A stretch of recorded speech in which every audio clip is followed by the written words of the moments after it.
Waymaker, miracle worker, promise keeper, light in the darkness. My God, that is who you are.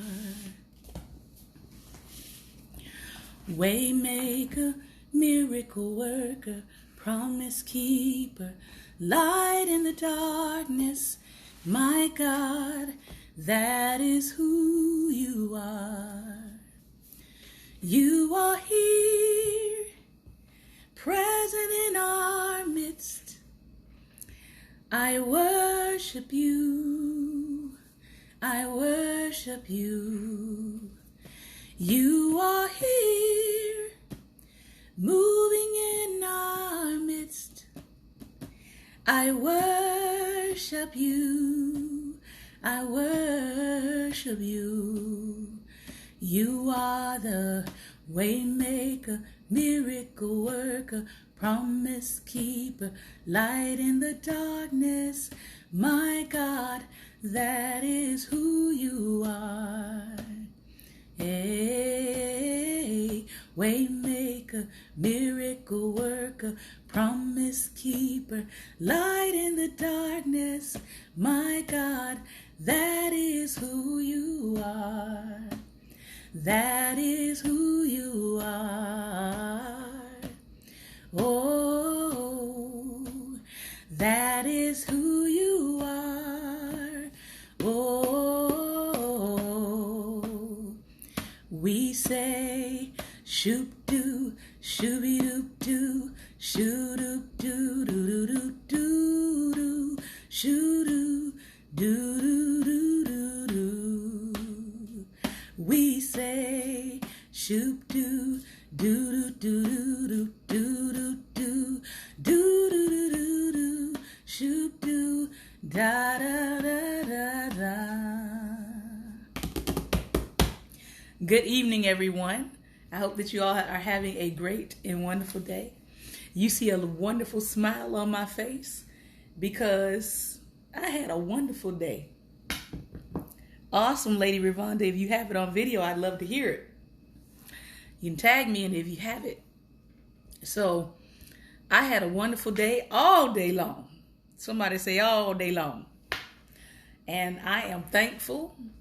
Somebody must have talked to my last class of students because they came in today with a mind to work.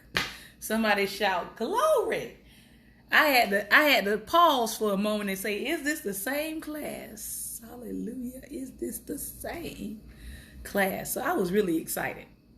I even let them walk out the door a whole 30 seconds before time because they actually worked today. Somebody shout glory. Okay? I said to myself, somebody must have had a talk with the children, or somebody must have Googled me, because it was a whole different atmosphere today. It was a whole different spirit today. So I just want to take a moment to just say thank you. Thank you. Whew. Yes, Lord. Let me tell you something. When you work with young children, 7 days, 5 days a week, 7.5 hours a day, you will learn to call upon the Lord. If you don't have a relationship with him, you will get one. So good evening and welcome to Daring Dialogues, Black Table Talk. This is our subsidiary of Daring Dialogues, which is our subsidiary of God Ideas. And this is our evening where we get a chance to talk to us, for us, about us, and with us. All right. And so those of you all who may be listening in, just understand that I'm talking to us on Tuesdays. I'm talking to Black people. As Nina Simone said, I love Black people. Black people are some of the most amazing people in the world. And I'm not going to apologize for that. Speaking of which, I was explaining to my students today about their hair. And I came up with a couple of different songs because I was helping students go to class this morning. And one was off the tune of Celebrate Good Times, Come On. I wrote a tune to it that had to do with getting to class on time. And so some of my students were like, well, why are you so happy? Why are you so happy? I'm like, do y'all not see the amazingness of who y'all are? Like, do y'all not understand that this is a sea of blackness? Do y'all not understand that it is black is beautiful? I mean, the beautiful pageantry of colors and shades and style and braids and twists and box braids and dreadlocks and afros. And can y'all not see it? I'm like, I need you to open your eyes. And so we started having a conversation today. And some of the young girls said, I hate my hair. Now, mind you, she had a full head of hair. It was slightly curly. And then she was able to bring it up into an afro that pointed upward. And I had to tell her, I said, do you know how many people are trying to get their hair to point upward and can't do it? They get a wig and try to make it point upward, right? Or they'll go get some extensions that'll look like your hair. People are trying to get your hair, and you talking about you don't like it. So I had to explain to her about the power of your hair and it being able to extend upward. In the past, I'll just put it that way, in the past, people realized that there was something about your hair being a conduit and something about your skin being a conduit for energy. I said, so you already have antennas through your hair that reach upward to pull in energy to you. We don't have that. When I wet my hair and it does its thing, my curls curl downward. I want my curls to point upward, but they don't do it. All right? They just don't. And so I had to help her to understand a little bit more about the beauty of her blackness, the beauty of the texture of her hair that people are paying good money to imitate, and you have it on your head. People are paying good money to imitate what you have, and you don't want it. This is not good. So after we had that conversation, and we're going to have another conversation probably on Thursday about melanin and the benefits of melanin and the power of melanin, so young people can begin to appreciate the skin that they're in. It's a conversation that I wish someone would have had with me when I was younger. I wish someone would have told me about melanin, and melatonin, and the power of this protection that you're provided with that you must take care of, because it just doesn't take care of itself. So, tonight, we are continuing our talk through 3 books. I'm going to try to go as fast as I can. I'm probably going to do about 10 minutes in each book so that we can have some time to conversate. So I'm going to start with tonight's Stamped from the Beginning. And we have been talking about uplift suasion.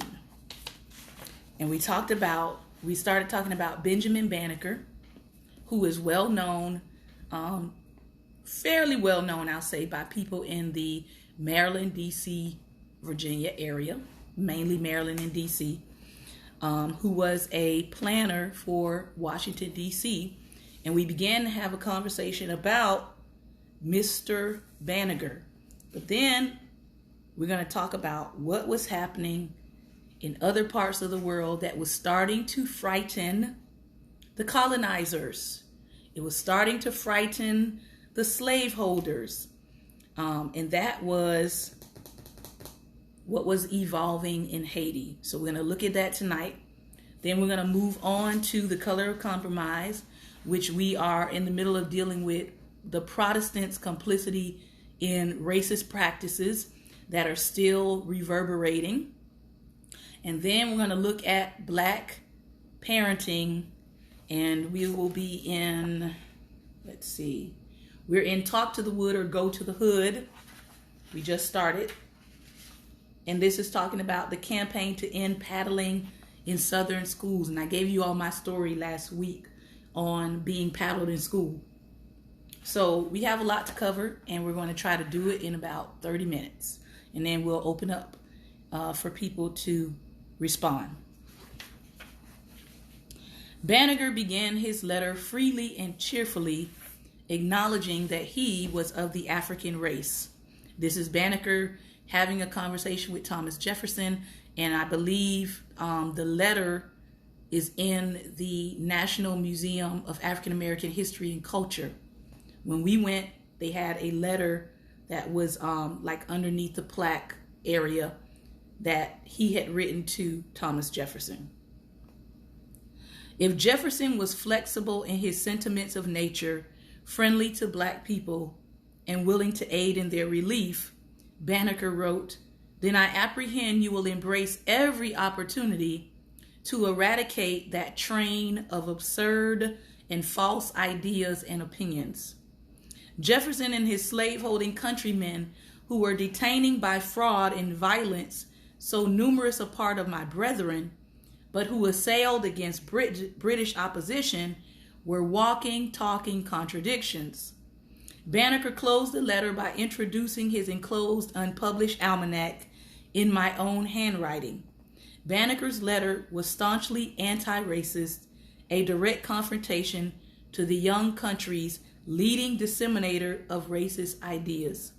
Nearly 2 weeks later, on August 30th, 1791, Thomas Jefferson sent Banneker his standard reply to anti-slavery and anti-racist letters.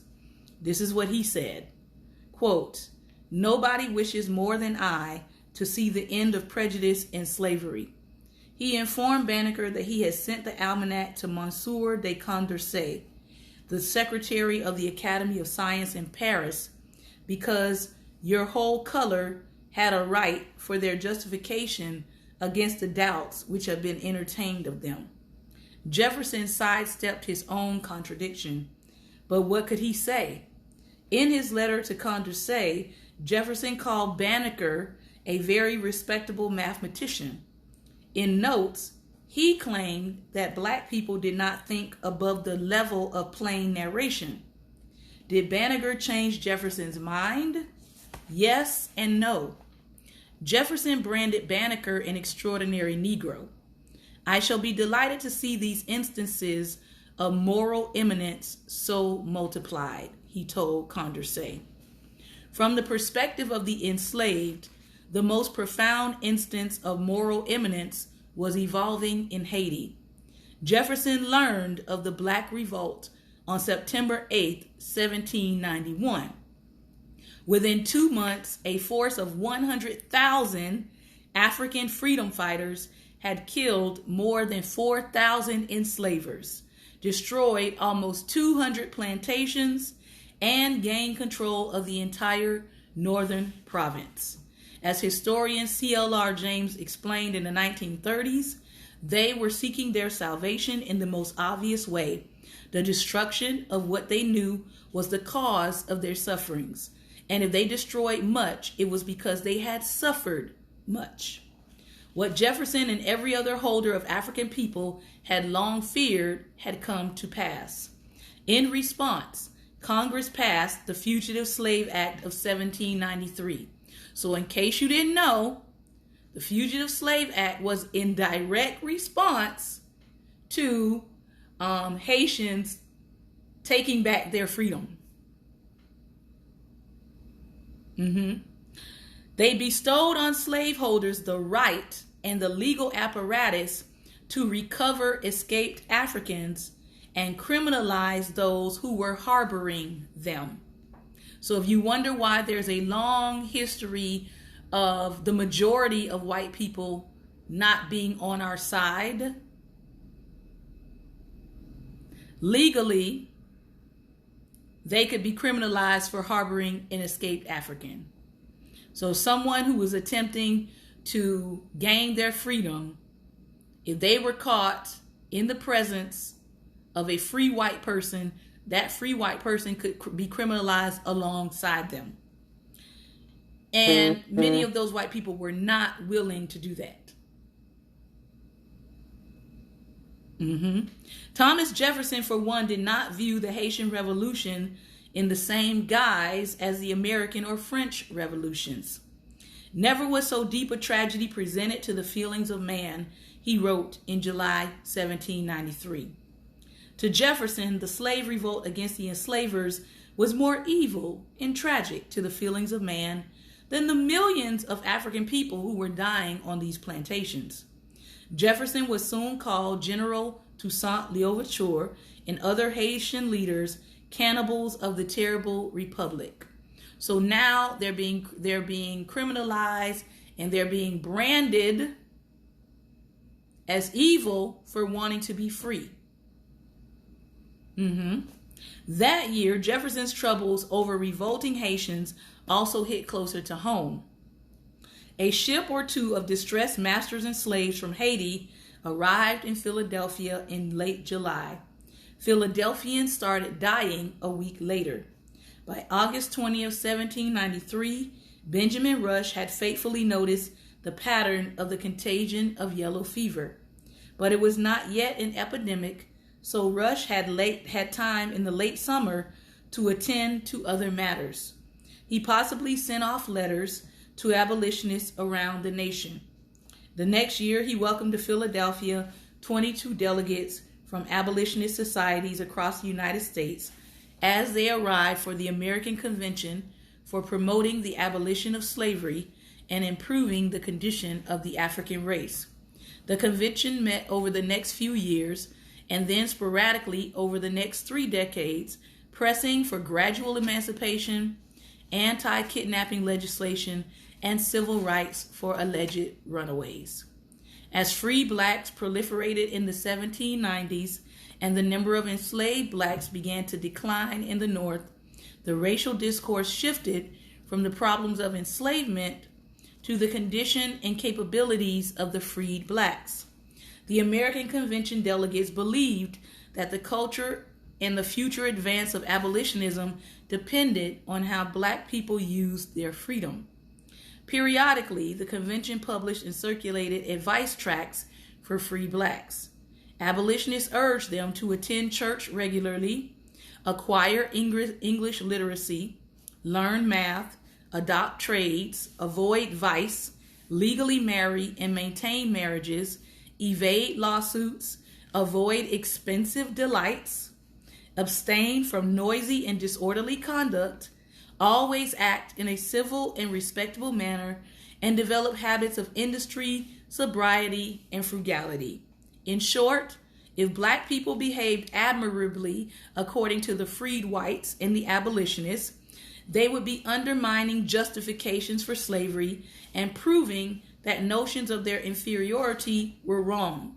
In other words, the saying that you have to be twice as good or twice as smart or twice as better in order to get somewhere in life actually came from the historical precedents that were being set before them. They were being told how to behave. So it wasn't just, okay, you're free to do what you want to do. We still want to have oversight, and we still want to tell you how to be free and black. Now, somebody please explain to me what has changed in 2019. Because I still have people trying to tell me how to be black and free in 2019.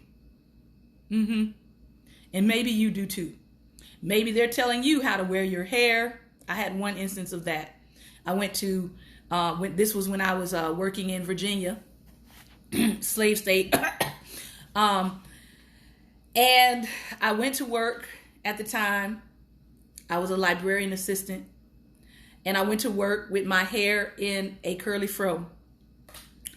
And my supervisor at the time literally brought a magazine over to me with some preferred hairstyles that I should try out.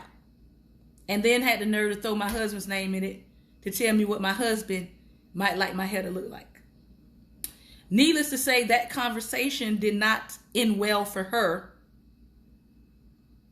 I didn't lose my salvation, but I responded as a free black woman. So even in 2019, I'm quite sure there are black people, again, who are experiencing this policing of their behavior, the policing or telling you how to be civil so that people won't bother you, right? Well, if you dress a certain way, or if you mind your own business, so to speak, or if you don't get involved in certain activities, if you don't seem too radical, then people won't bother you, right? That's what Martin Luther King thought too.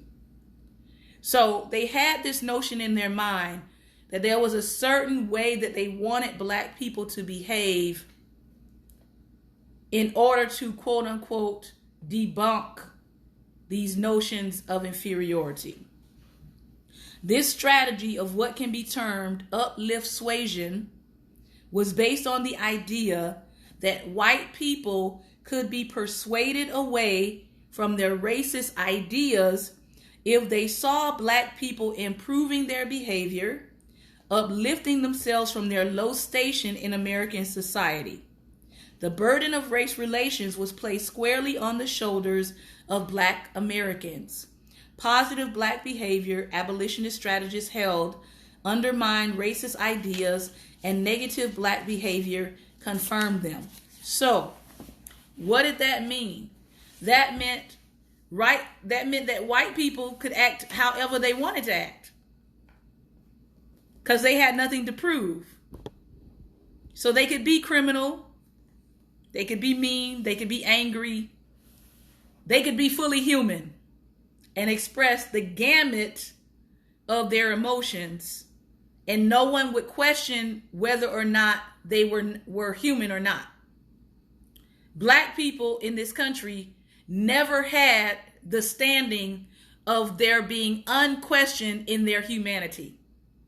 And so to this day, we still have people who want to question the humanity of black people, who want to undermine the humanity of black people by saying, oh, you did something wrong?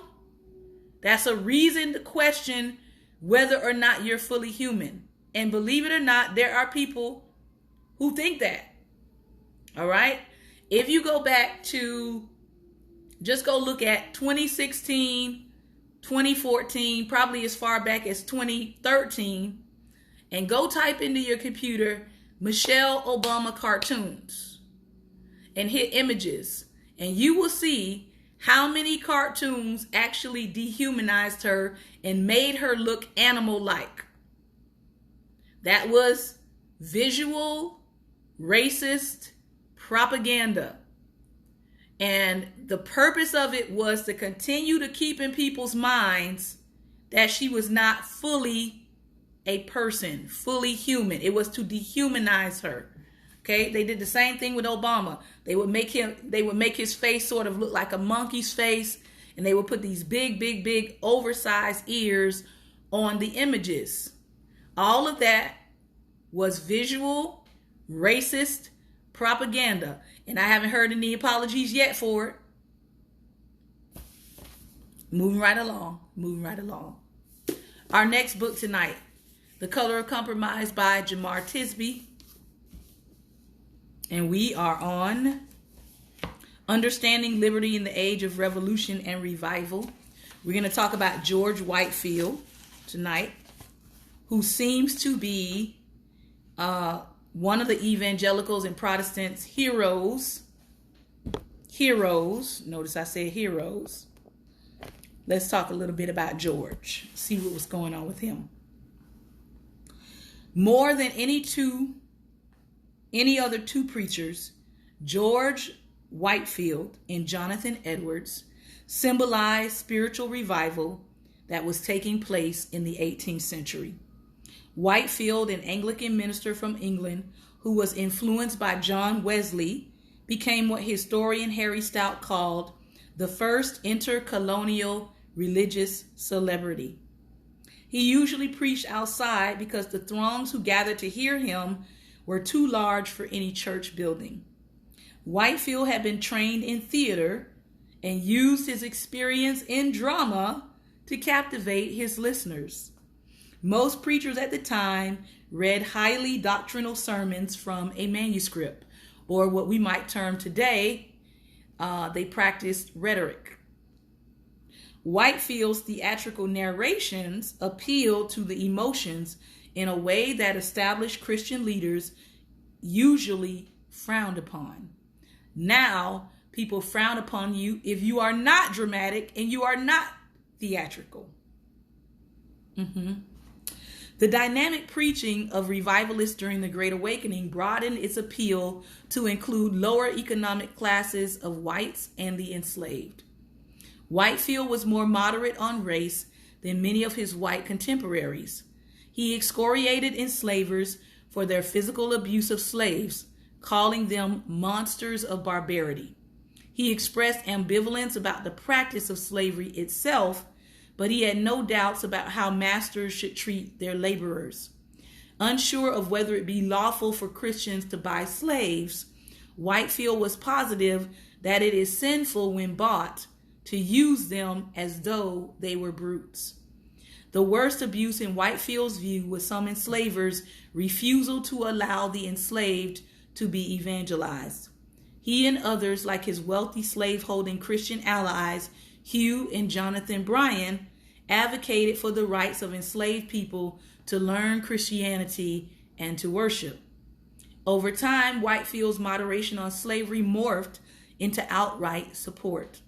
In 1732, Georgia became the last of the original 13 colonies, and founders envisioned it as a Christian utopia where European inhabitants would have freedom of conscience when it came to religion. In line with this vision, James Oglethorpe, the colony's administrator, determined that Georgia would be a slave-free region. Oglethorpe and his supporters were not concerned with abolition, however. They simply wanted Georgia to be a settlement where poor Englishmen could labor without competition. On a trip to Georgia in 1738, Whitefield began planning for what would become the Bethesda Orphanage. Influenced by Methodists' focus on charity and caring for orphans, as well as by a visit to the Lutheran orphanage in Germany, Whitefield found an ideal setting for a new venture in the small community of Savannah. And this Bethesda, orphanage is actually still there. I got an opportunity to visit it. In time, the evangelist raised enough money for some land near Savannah. He named the new orphanage Bethesda, or House of Mercy. To this day, it operates under the name Bethesda Academy. Yet in the 18th century, the orphanage struggled to stay open. Due to mismanagement and its inability to generate much income, the fate of the orphanage was constantly in question. Faced with the vicissitudes of starting a nonprofit and ensuring financial viability, Whitefield looked to slavery to secure Bethesda's welfare. He turned to the wealthy allies he had gained during his revivals in South Carolina for support. With the help of his friends near Charleston, Whitefield purchased a 640-acre plantation and planned to use the profit from the crops produced there to support the work of the orphanage. Whitefield was virtually guaranteed a profit from his plantation activities because he did not plan to pay his laborers. "One Negro has been given me," he wrote in a letter. "Some more I plan to purchase this week." So just imagine, I'm going to use the enslaved to pay for my orphanage.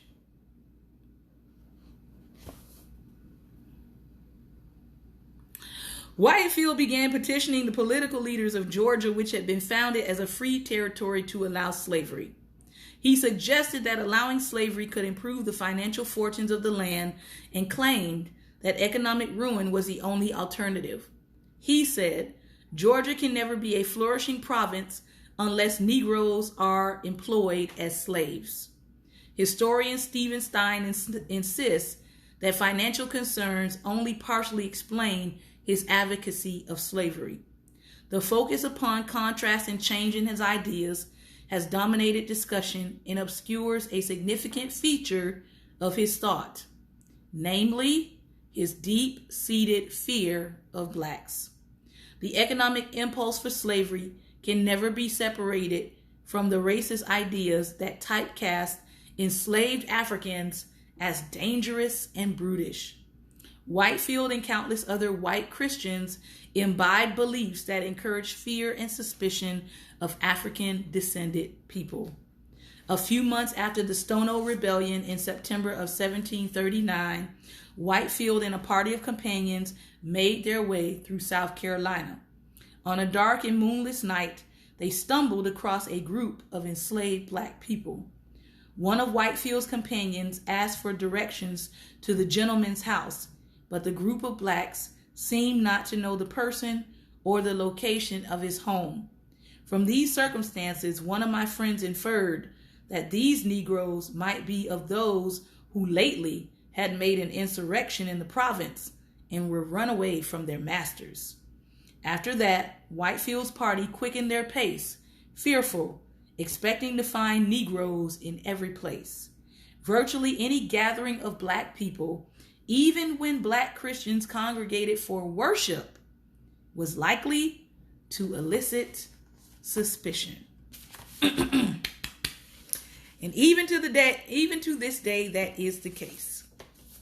So where there are hundreds of Negroes gathered, you will find now one or two white folks in the midst. And all of them are not there to shout and praise the Lord.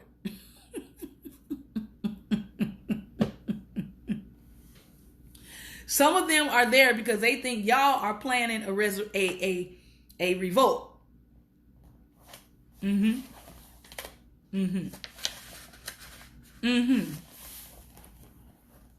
It's a revolt coming, all right. But it's going to be God instituted. How about that? And it's really not anything anybody's going to be able to do about it. Moving on. Spare the kids. Why whooping children won't save Black America. We are talking about school punishment, which, in case you didn't know, is still legal in several states. And I do believe we're going to talk about the states that it's legal in. But we're going to talk about how corporal punishment has not disappeared from schools. Most of you have probably seen the case of the little 6-year-old girl, black girl, who did what kids do at 6 years old. Doesn't make it right, but it's what children do at 6 years old. She kicked a classmate. And their response to her kicking a classmate was to literally call the police, handcuff her, put her in the back of a police car at 6 years old, drive her down to the police station, and print her. They put her in the system at 6 years old. Now they're talking about they're not going to press charges. That ain't the point. The point is they have marked her for pre-slavery at 6 years old. And it doesn't matter that no charges were pressed. She is now in the system logged as a troublemaker at 6 years old. Now, if you don't think that there's a problem with that, I'm going to need you to go to sleep and wake back up again. Go to sleep, wake back up again, go to sleep, wake back up again. Okay? 6 years old.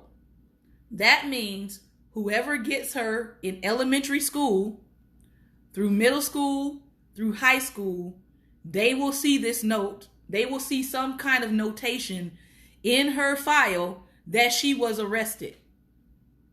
So unless they throw out the arrest, they throw out the charges, they expunge her record, because these days even sealing is not fully sealed. Depending on who it is, they can unseal your records. Unless they expunge that, that's going to go with her. People don't understand that the whole point of these systems is to brand you. It is to mark you in a negative way that adversely impacts you throughout life. And they started with her at 6 years old. All I got to say is, if that was my child, y'all would still be hearing me. If that was my child, the police station would have heard me.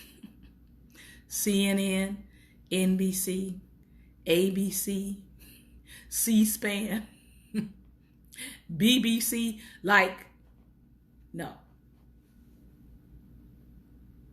This is not this is such a terrible thing that happened, we'll get over it. No.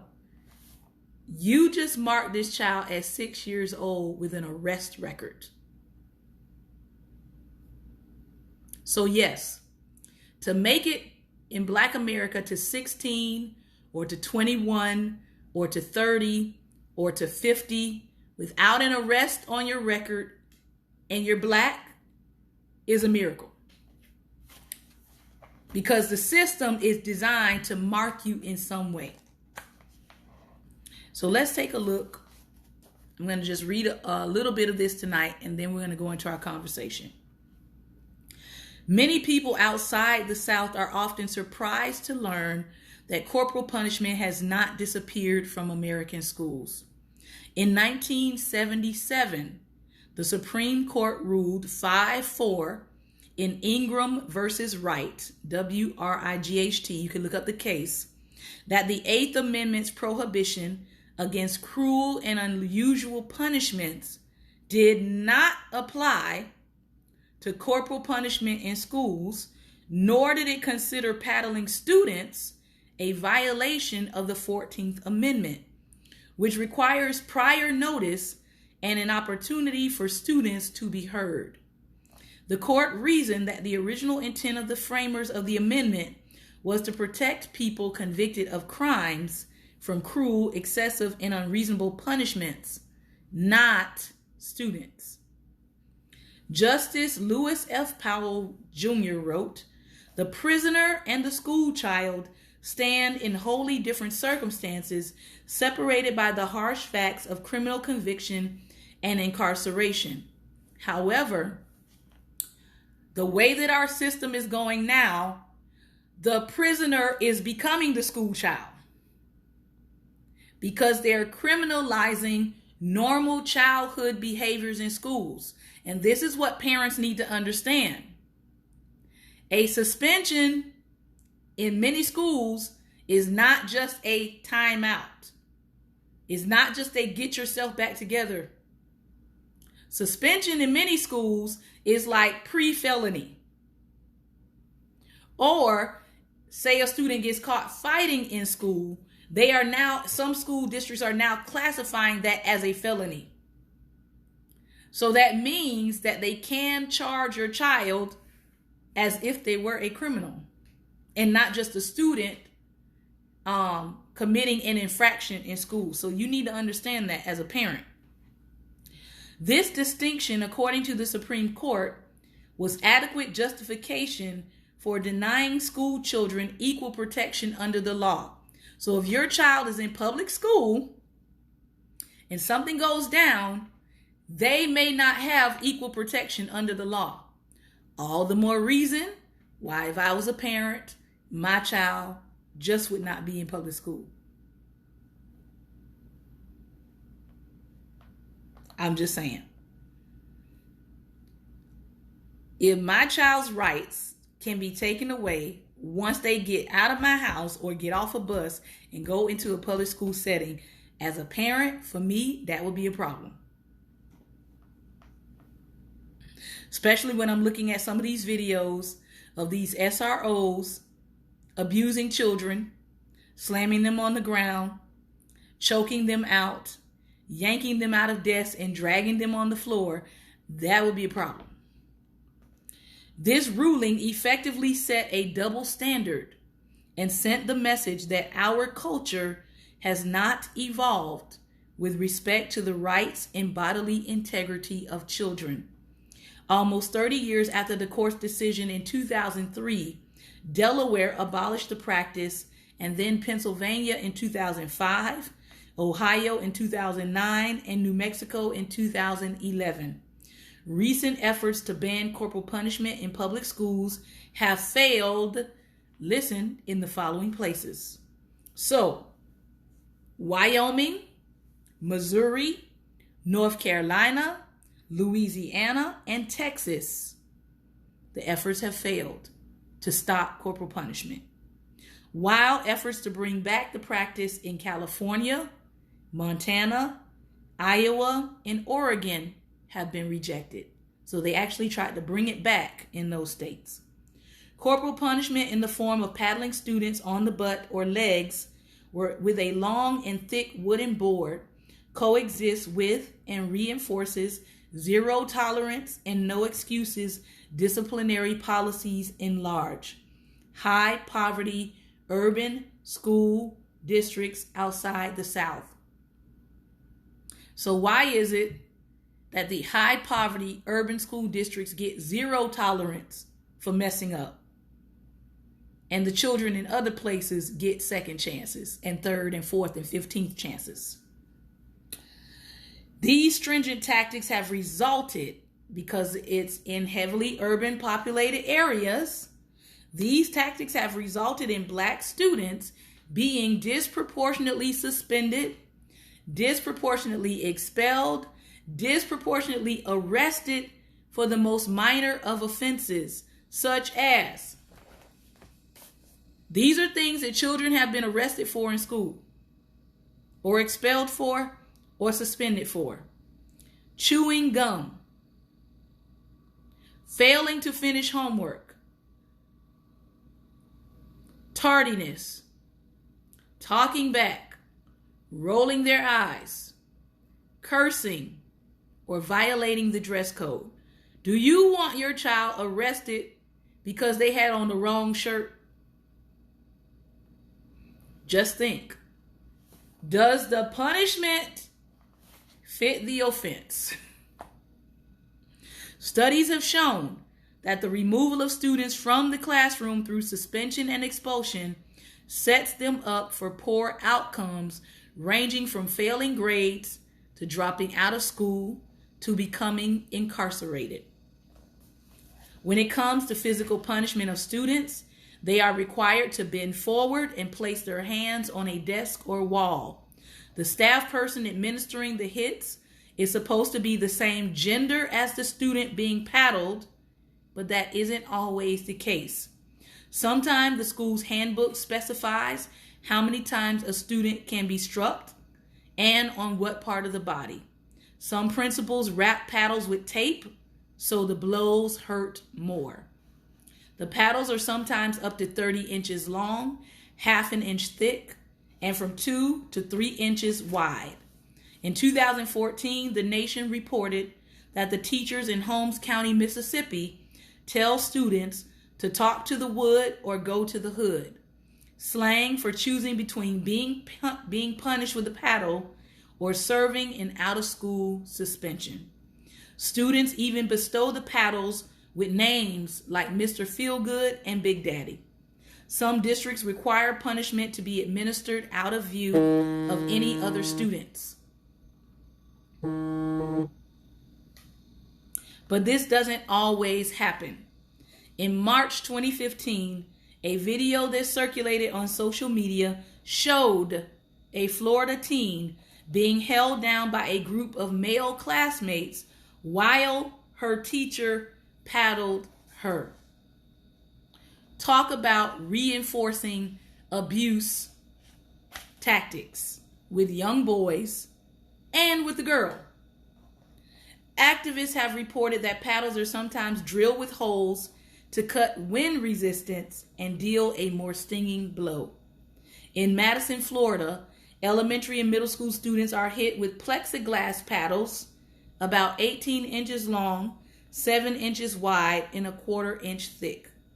At Holmes County High School in Bonifay, Florida, students make paddles in woodshop class from ash wood planks according to teachers' instructions.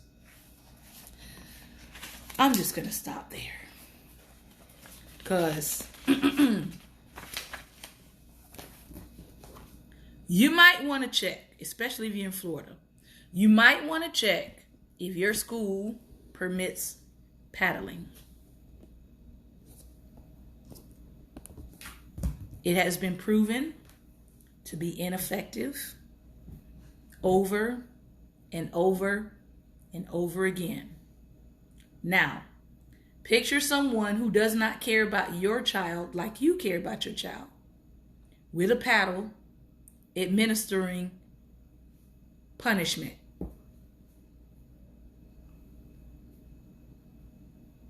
Yeah, I would have a problem. So, we've covered 3 different subjects tonight. This has been another episode of Daring Dialogues, and I have been your host, Shante Charles.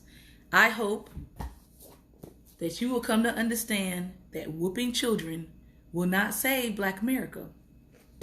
Talking to them will. Praying for them will. Disciplining them with actual instructions will. But whooping, not so much. Color of compromise.